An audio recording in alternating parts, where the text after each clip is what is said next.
बिस्मिल्लाहिर्रहमानिर्रहीम। प्यारे बच्चों, आज हमने आपकी किताब जो हिस्ट्री है आवर पास्ट, इस किताब से हमने टॉपिक चुना है Tipu Sultan the tiger of Mysore. जैसा कि आप जानते हैं कि मैसूर हमारे मुल्क की एक स्टेट है, एक साधारण स्टेट है ये।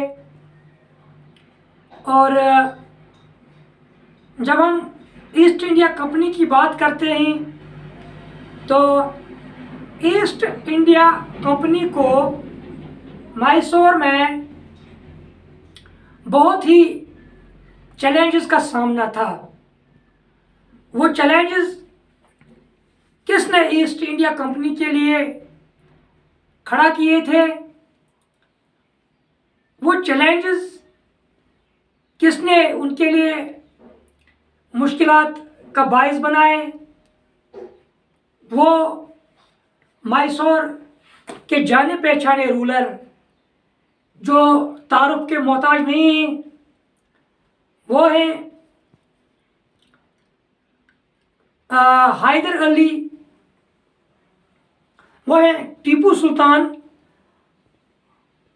और हैदर अली। ये दोनों बाप बेटे ईस्ट इंडिया कंपनी के लिए बहुत ही खतरा तस्वर किए जाते थे, बहुत ही खतरा तस्वर किया जाता था। The company resorted the direct military confrontation when it saw a threat to its political or economic interests. Mysore में कंपनी को एक डर सा महसूस हो रहा था, जो उसके सियासी मफादात थे मैसूर में कंपनी के, और इक़्तिसादी मफादात थे मैसूर में।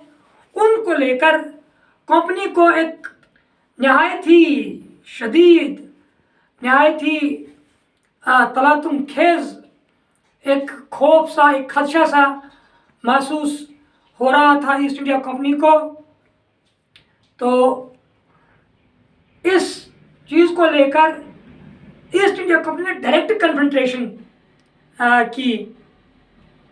मैसूर उन दिनों एक बहुत ताकतवर स्टेट थी under the leadership of powerful rulers like Hyder Ali. Hyder Ali की जो ताकतवर कमांड थी, उसके अंडर मैसूर एक एम्प्रिजनेटेड स्टेट थी, एक सेफ अगेंस्ट अटैक स्टेट थी ये।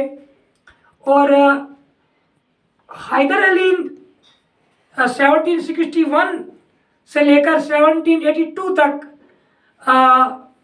मैसूर के बादशाह रहे, किंग रहे हैदर अली।